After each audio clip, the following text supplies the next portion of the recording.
Et bonjour à toutes et à tous, sans plus tarder les grands titres de ce dimanche 29 août. À la une de ce journal, réunion extraordinaire ce dimanche, présidée par le chef de l'État, Abdelmadjid Tebboune, chef suprême des forces armées, ministre de la Défense nationale.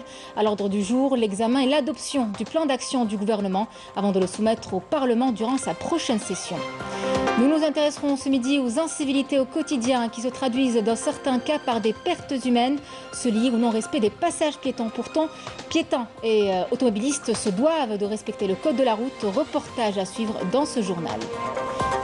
Nous vous emmènerons par la suite à la découverte du théâtre romain de Guelma, un théâtre antique, véritable joyau architectural bâti sur un site d'exception qui abrite aussi le musée romain de la ville, découverte assurée dans l'édition. Mesdames, Messieurs, bienvenue. Je vous en parlais en titre, l'examen et l'adoption du plan d'action du gouvernement avant de le soumettre au Parlement lors de sa prochaine session. Au menu aujourd'hui d'un conseil des ministres extraordinaire. Il sera présidé par le chef de l'État, Abdelmadjid Tebboune, chef suprême des forces armées, ministre de la Défense nationale. La réunion portera également sur le parachèvement de la présentation du projet de loi relatif à l'audiovisuel. La décision des hautes autorités du pays de rompre les relations diplomatiques avec le Maroc saluée par le Conseil constitutionnel, une décision qualifiée de judicieuse et sage et qui intervient en réponse au comportement hostile, flagrant et incessant du Maroc envers l'Algérie. Le Conseil constitutionnel estime que cette décision reflète une fois de plus l'engagement total de l'État algérien à faire face avec fermeté à toute manœuvre visant à porter atteinte à l'unité, à la sécurité, à la stabilité de notre chère patrie. Le Conseil a cité l'un de ses précédents communiqués dans lequel il avait indiqué que l'attitude du Maroc dénote son mépris continu des principes de bon voisinage, mais aussi sa violation flagrante de la Charte des Nations Unies qui consacre les principes de souveraineté et de non-ingérence dans les affaires internes et l'unité territoriale des États. Le Conseil a également rappelé que l'Algérie maintiendra son soutien permanent aux causes justes et aux droits des peuples à l'autodétermination et demeurera une source de paix dans notre région, mais aussi dans le pays. Retour ce midi sur les feux de forêt qu'a dernièrement connu notre pays.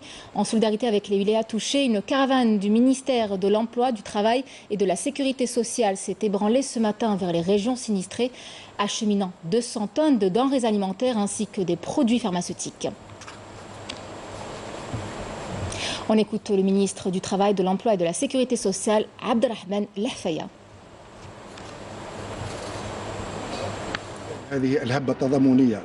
الهيئات تحت الوصاية الفيدرالية الوطنية لعمال الضمان الاجتماعي تحت لواء وزارة العمل والتشغيل والضمان الاجتماعي، وتتمثل هذه المساعدات في 10 شاحنات معبأة أو مملوءة بأكثر من 200 طن من كل المستلزمات وحتى المواد الصيدلانية. من هذا المقام نترحم على كل شهداء. Des incendies qui ont fait des dizaines de morts et réduit en sang des milliers d'hectares de couverts végétal et forestiers inestimables. L'heure est aujourd'hui à l'évaluation des dégâts causés dans bon nombre de wilayas du pays. Un décor des plus désolants. Quant aux indemnisations en nature, des résultats sont attendus très prochainement par le comité de recensement. Pour l'instant, des opérations d'assainissement et de nettoyage sont en cours. L'exemple à Tizi Ouzou avec Mrim Damis. En prévision de la saison des pluies et des opérations de reboisement, le nettoyage des surfaces forestières endommagées par les derniers incendies a été lancé à partir de la commune de Zekri, dans la wilaya de Tizi Ouzou. Les agents de l'entreprise régionale de génie rural d'Urdura ont entamé cette opération par l'abattage des arbres brûlés.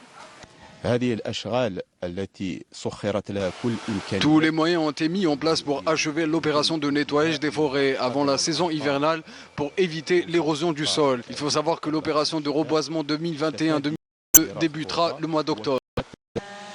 De leur côté, les agents de conservation des forêts veillent au bon déroulement de cette initiative pour accélérer le processus de réhabilitation des zones brûlées.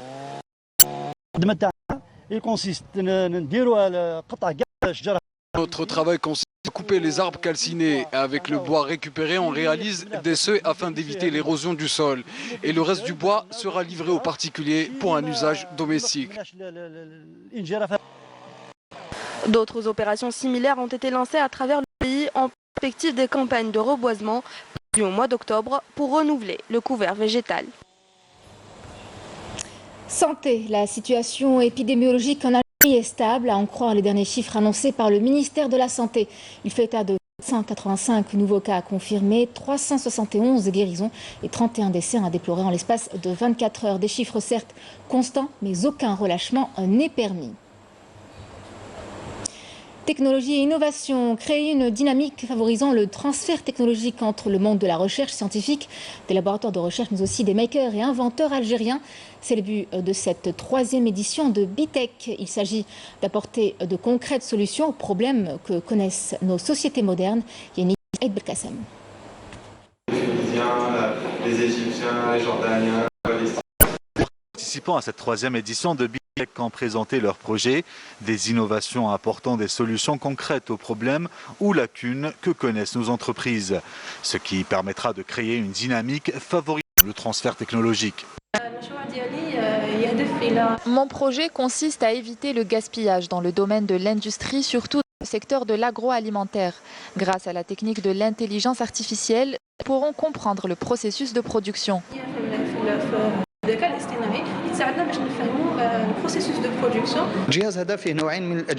Cet appareil que nous avons conçu est constitué de 2 machines. La première fonctionne avec les lampes à LED et la deuxième avec les lampes en sodium. Et c'est l'un de nos points forts. Et aussi un appareil concurrent à l'international. Cet appareil permettra également de réduire le taux de consommation d'énergie. Les finalistes au projet seront bien évidemment accompagnés afin de concrétiser et exécuter leurs projets innovants. Nous avons choisi les participants selon les thématiques. La smart mobilité, la lutte contre la désertification et les feux de forêt, l'économie et la production d'eau, ainsi que les solutions d'apprentissage en ligne pour les jeunes de l'éducation nationale. Au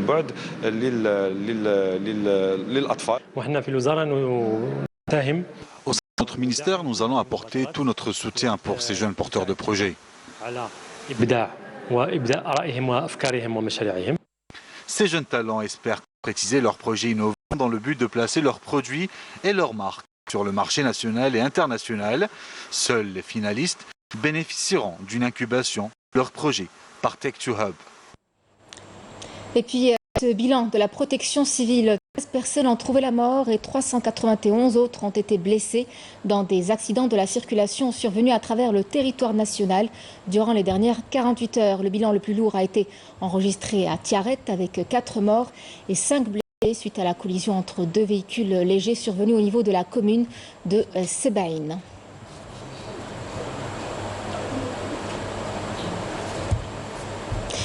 Un bilan qui nous amène à vous parler ce midi d'incivilités au quotidien qui se traduisent dans certains cas par des pertes humaines, se liées au non-respect des passages piétons. Pourtant, dès qu'un citoyen est engagé sur un passage protégé, la logique voudrait que l'automobiliste lui donne priorité.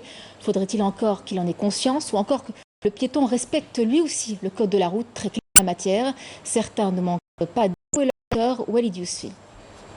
Ce camion est à l'arrêt en milieu du passage piéton.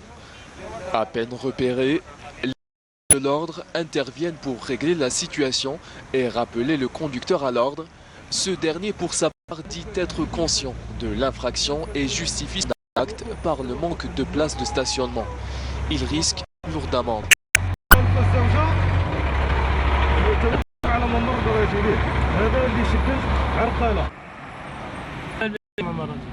Je suis garé ici pour acheter ma marchandise. J'ai le passage piéton, mais je n'ai pas eu le choix non plus. Il n'y a pas de place où je peux me stationner. Je ne voulais pas me garer derrière car j'aurais gêné la circulation. Un geste de plus en plus répandu sur les routes algériennes qui entravent la circulation des piétons et qui du coup se retrouvent non protégés lorsqu'ils traversent les routes. Certains automobilistes ne respectent pas le code de la route. La plupart ne s'arrêtent même pas quand ils voient quelqu'un traverser sur un passage signalé. Je reconnais aussi que certains citoyens traversent les routes n'importe comment. Moi-même, j'en fais partie. J'ai traversé en plein milieu de la route et pour moi c'est normal. J'emprunte toujours les passages piétons pour traverser la route. J'y suis en sécurité. Il y a certains départements de la part des citoyens qui traversent. Quand je vois quelqu'un sur un passage piéton, je freine immédiatement et je le laisse passer. Il est prioritaire. C'est le geste à adopter. Et parce que bon, là, quand le feu rouge, par exemple, normalement le piéton normalement doit respecter باش les voitures يفوتوا. C'est-à-dire كيما حنا عندنا لو كلينوطون فار حنا نفوتو مي دي فوا يجي يقطع لك فهمت كيفاش تحبس مي سونتر فيل تي اوبليجي باش تحبس بيان سور لازم تخليه. Depuis le début de l'année, au moins 223 personnes trouvaient la mort dans des accidents impliquant des piétons, chiffre nettement plus élevé comparé à la même période de 2020. Nous avons enregistré les 7 derniers mois plus d'accidents par rapport à l'année passée, sachant que l'année passée il y avait le confinement, ce qui a participé à la baisse du nombre d'accidents impliquant des piétons. Le rôle du passage piéton est principalement pour la sécurité du piéton. L'automobiliste doit respecter ces passages piétons pour éviter tout accident fâcheux. Les passages piétons sont décidés par des commissions mixtes impliquant plusieurs services de l'État. Ils sont principalement basés devant les édifices publics, les écoles et les grands axes routiers, où il y a un mouvement important de la circulation, ce qui représenterait un danger pour les piétons. Donc nous appelons vivement les citoyens algériens à respecter le passage piéton pour son sécurité et son intégrité physique. Pas moins de 5363 accidents impliquant des piétons ont été enregistrés durant le premier semestre de 2021, dont 202 causés par le non-respect des passages cloutés. Et dans le reste de l'actualité, ces nouvelles attaques menées par les unités de l'armée populaire de libération sahraoui contre les positions des forces de l'armée d'occupation marocaine dans différentes régions le long du mur du Sable. Les bombardements ont ciblé la région de Haad dans le secteur d'Aousserd et les régions de Fadrat el-Mars, Ouaddira et Fadrat el-Gharab dans le secteur de Haouza. Rappelons que vendredi dernier, des unités avancées de l'armée sahraoui avaient concentré leurs attaques contre les retranchements des soldats de l'occupation dans les secteurs de Mahbes et Al-Bakari et dans les régions d'Al-Arias, Pret Nouched et Dakna. Un peu de douceur à présent, immersion en pleine nature dans les gorges de la Chifa, aussi bien au fond de ces canyons ou tout le long du ruisseau des singes Mago, lieu privilégié des enfants qui trouvent une grande joie et un paradis de toute beauté pour les amoureux de la nature. Badia Amarni. Vous êtes en quête de détente, de repos et de fraîcheur. Les gorges de la Chifa est l'endroit idéal. Ce beau site vous ouvre grandement les bras. Ici, au ruisseau des singes, les enfants ne cachent pas leur émerveillement devant la richesse biologique du site. Il y a la verdure, les arbres, mais aussi différentes espèces d'animaux comme le paon, le fennec, le poney. Il y a même des chameaux. Mais également et surtout la star du site, le fameux singe Mago, qui règne en maître des lieux. أنا فرحانة هاي الحال شفنا القرادة شفنا الأرنوبات أيه مليحة دي بلاصة هايلة القرد والأرنب والفيل والقط والأشجار الطبيعة الناتور est très belle ici. Les familles viennent de partout pour profiter de leurs derniers jours de vacances. Après une longue période de confinement suite à la 3e vague de Covid, elles renouent avec la nature et le grand air. C'est la première fois que je viens ici. Sincèrement, c'est admirable. Surtout les montagnes et tout, c'est quelque chose qui est vraiment beau. Je suis satisfait bien. Je suis venu aussi à cette place ici. Elle est magnifique. Nous avons ramené les enfants pour se défouler. Nous profitons de cette dernière semaine. Après, c'est la reprise. J'ai eu mon bac cette année. Je suis très fatiguée. Je suis donc ici pour me reposer un peu. Ici, c'est beau et c'est calme. Lorsqu'on évoque le ruisseau des singes, la première image qui vous vient à l'esprit, les cascades d'eau qui décorent superbement cet endroit.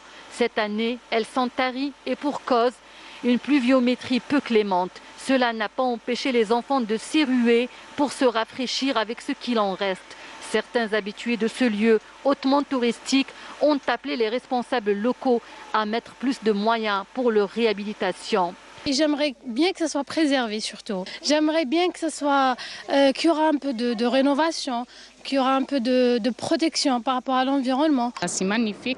C'est magnifique, c'est propre, mais dommage, l'eau nous manque beaucoup. Le ruisseau des singes, un endroit prisé par les familles algériennes, une destination touristique à longueur d'année. On peut s'y rendre été comme hiver, repos et dépaysement assurés pour peu qu'une attention particulière lui soit accordée. Histoire et culture, avant de terminer, nous vous emmenons à la découverte du théâtre romain de Guelma, un théâtre antique qui s'appuie sur une assise de remblai parée de pierres de taille, véritable joyau architectural, bâti sur un site d'exception. Découverte assurée avec Yasmine Massoudi. Situé en plein cœur de la ville de Guelma, ce théâtre romain nous offre un voyage à travers l'histoire de l'antique Calama. Construit au IIIe siècle puis détruit, ce joyau architectural fut entièrement reconstruit au début du siècle dernier. Il accueille aujourd'hui plusieurs événements culturels de la région.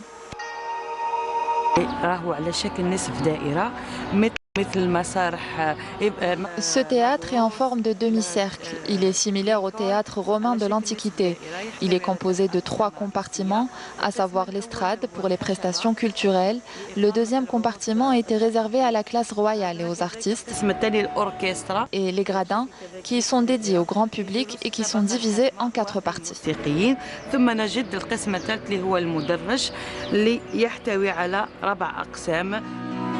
Une variété d'artefacts sont exposés dans différentes parties du théâtre, des pièces relevant de la période antique découvertes dans la ville et aux environs, illustrant des scènes de vie de l'époque.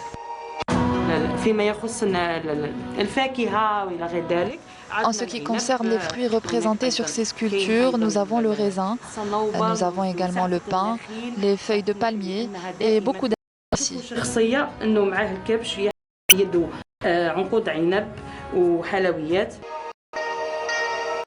Un lieu fascinant qui abrite également le musée le plus important de la ville. Inscriptions et divers objets y sont exposés. Voilà qui referme les pages de cette édition. Merci à vous de l'avoir suivi. C'est votre journal météo avec Farid Chir. Excellente journée à vous avec la suite de nos programmes et à demain.